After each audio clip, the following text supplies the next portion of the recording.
The beep was slow, steady, mocking. It echoed through the stale white room like a countdown.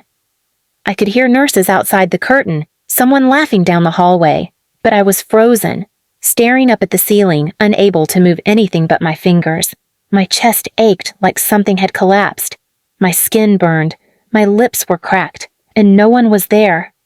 I blinked, swallowed, tried to lift my arm. Nothing. I'd been in this bed for hours, maybe days, but no one had come. I remember the accident and flashes the brake lights in front of me, the curve of the highway, the sound of metal kissing metal, then silence, then black. Then waking up here. Please subscribe to our channel and tell us in comments from where are you watching this video. Alone. Again. The nurse finally pulled the curtain back. "Oh, you're awake," she said, like I was inconveniencing her. "You're not supposed to be conscious yet." I forced my throat to open. "My parents?" She raised an eyebrow. "You mean Emily and Dan? They were here the night you came in, left around midnight." "They're coming back?" She paused, then shrugged. "They said they couldn't stay. Something about, having a flight to catch." "A flight?"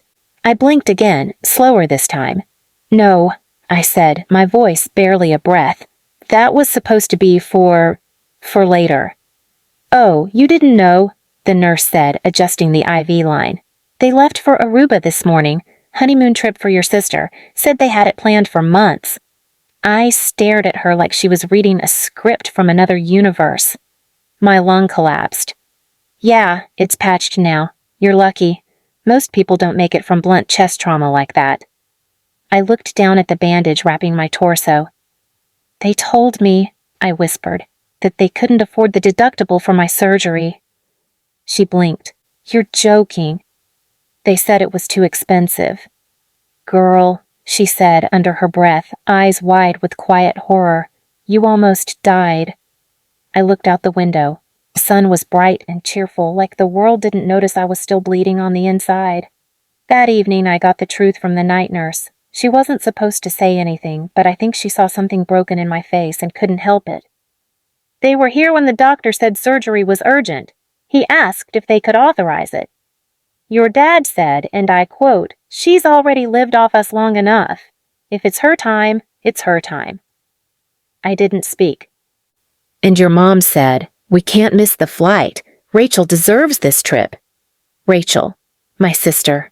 She was always the golden one.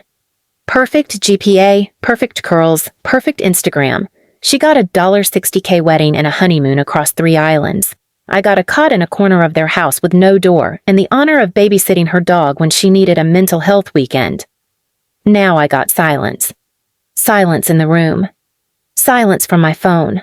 No missed calls, no texts, not even from Rachel. The next day, I was discharged.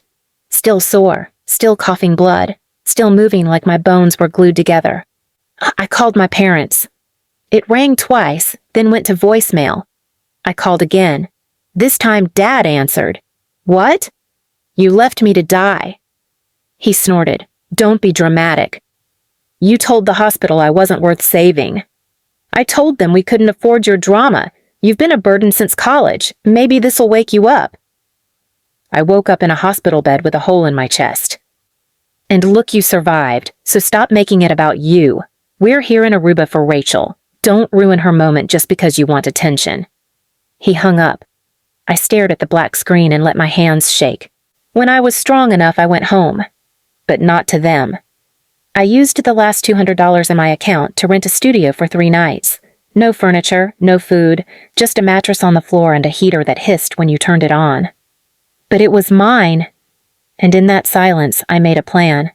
I didn't want money. I didn't want revenge through courts or drama or pity. I wanted to erase them. Their pride, their image, their status. Rachel always said, "Our family's reputation is everything." So that's where I started, not with revenge, with legacy. Because I wasn't going to scream. I was going to rewrite the story. And when I was done, my parents would know. They didn't just leave me to die. They left behind the one person who could kill their name without ever lifting a hand. I started with silence. No angry posts, no crying voicemails, just nothing. And silence unsettled them. I knew it would. My mom thrived on controlling the narrative. If I wasn't responding, she couldn't shape the story, couldn't spin it for the family group chat or her wine night friends. 3 days after they landed in Aruba, I got a text from her. "Hope you're out of the hospital. Don't stress Rachel while she's away. She's finally happy. Don't ruin it." I didn't respond. 5 minutes later. "You're being selfish. Again. You almost died and now you're making this about you?" I still didn't respond. Instead, I opened my laptop and started digging. I knew where the cracks were.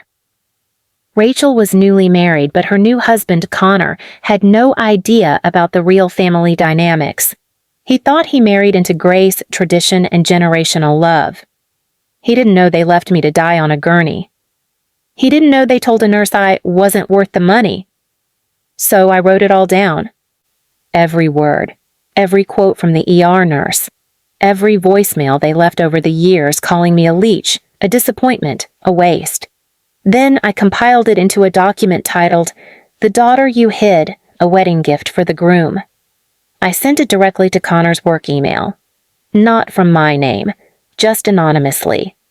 Inside was also a photo of me post-surgery, chest still bandaged, eyes sunken with the ER bracelet that said no emergency contact. 3 hours later, Rachel called. I didn't answer. The next day, Connor texted me. "I'm so sorry. I didn't know any of it." I didn't respond. Because it wasn't about being heard. It was about being felt. Let them sit in the truth. Let them start questioning each other, whispering, wondering. And then I escalated. You see, my parents' precious image wasn't just social, it was financial.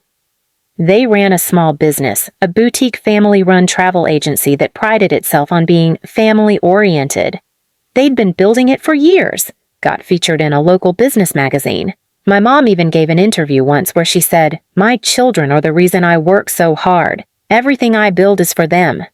So I contacted the magazine. Under an alias, I submitted a correction with attached evidence. Audio clips, screenshots. The hospital documents showing I had been admitted and left unaccompanied for 18 hours after near-fatal internal trauma. I didn't need to scream. I just let the receipts talk. A week later, the magazine quietly removed the article from their website. Then came the dominoes. 3 of their recurring clients canceled bookings, citing ethics concerns. Their Instagram comment section got flooded with things like, "Is this the same family that let their daughter die for a honeymoon?" My mother tried to do damage control, posted a picture of Rachel on the beach with the caption, "Suck, family first, always." She had no idea what she'd triggered. I replied from a burner account, "Except in the ER, right? When you said I wasn't worth saving?" It got 2,000 likes in 4 hours. They turned off comments. But it was too late. Because their brand wasn't built on actual success. It was built on a story. And I rewrote that story. 1 layer at a time. Meanwhile, I healed. Quietly, slowly. Without them. I went back to work part-time. Rented a tiny basement studio. Got a small desk and a plant. Knew my body still ached, but my spine had never been straighter. Then, one afternoon, I got a package. From Rachel. Inside was a photo frame, a family picture from the wedding. Me cropped out. And a handwritten note. "I hope this helps you understand why you'll never belong. We're done for good. Don't contact us again." I laughed, out loud, because she didn't know they didn't know that I never planned to belong. Not to that family. Not to people who saw my life as optional. I pulled the photo out, flipped it over, and wrote 3 words on the back. "You already lost." I slipped it into my notebook, the one I titled Legacy. I had 1 step left. The part that would ensure they never got their peace back. Because it wasn't just about destroying their image. It was about replacing it with truth. And truth, when delivered right, lingers longer than revenge. I didn't want their apology. I wanted them to live inside the silence they created, to feel how cold the world gets when no one believes your version anymore. But I also knew how they operated. They'd keep going, keep lying, keep rewriting, until someone stopped them. So I did something they would have never expected. I created a scholarship. It wasn't flashy, it wasn't in my name. It was in Rachel's. The Rachel Hamilton Legacy Fund, open to young women in unstable homes, emotionally neglected, financially abandoned, the ones who got forgotten behind golden daughters and wedding budgets. The application page asked only one question. Have you ever been told you weren't worth saving? It went viral in 3 days. People thought Rachel had done something noble. Local blogs picked it up. Strangers praised her bravery in helping girls like her sister. But Rachel hadn't created it. She didn't even know it existed. Until people started tagging her, commenting, messaging, saying thank you, saying they never knew she cared. And when she tried to correct them, that's when the truth dropped. The site was updated with full transparency. Created by the daughter who was left behind, funded by the pain she was told to forget, named after the sister whose silence made it all possible. Then the document surfaced, emails, screenshots, recordings, and suddenly the fund wasn't just a scholarship. It was a spotlight. Rachel called me screaming. "You used my name? Are you insane?" "No," I said calmly. "I'm just poetic." "You're ruining everything." "No, Rachel, I'm just naming it." She paused, then hissed, "Mom and Dad are being harassed. We've lost 4 clients. People are threatening to sue." "Good. You think this makes you powerful? You think this makes you the victim?" "No," I whispered. "I'm not the victim." "Then what are you?" "The lesson." She hung up. 3 days later, I got a call from my mother. Blocked number. I picked up. Her voice was fragile, like paper left out in the rain. "I know you think we're monsters." "You are," I said. She sniffled. "We didn't mean for things to go that far. We thought—" "You thought I was disposable." "No, Rachel needed us, and we didn't know how serious you're—" "You left a hospital room with full knowledge that your daughter might die, so you could drink cocktails by the ocean." She didn't deny it. Then she asked the question I knew was coming. "What do you want from us?" I looked around my small apartment, the second-hand couch, the thrift store table, the peace, and I smiled. "Nothing. But I don't need your money. I don't need your apology. I don't even need your shame. I need you to wake up every day and remember what you lost." She was silent. I finished. "And I hope Rachel watches your name rot while hers hangs on the mouths of survivors." I hung up. They never called again. The fund grew. Donations poured in from strangers who'd been forgotten too. Girls with old hospital bracelets and no emergency contact. Boys who'd been told they were too weak to be loved. People like me. We became the legacy. Not them. Not the people who gave me life. But the people who helped me rebuild it. 1 month later, a reporter asked to interview me anonymously for a podcast about family estrangement. She asked me if I ever missed my parents. I said, "I miss the idea of them, not the reality."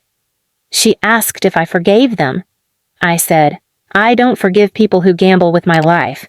I just bury them quietly." And I did. I buried them in the truth.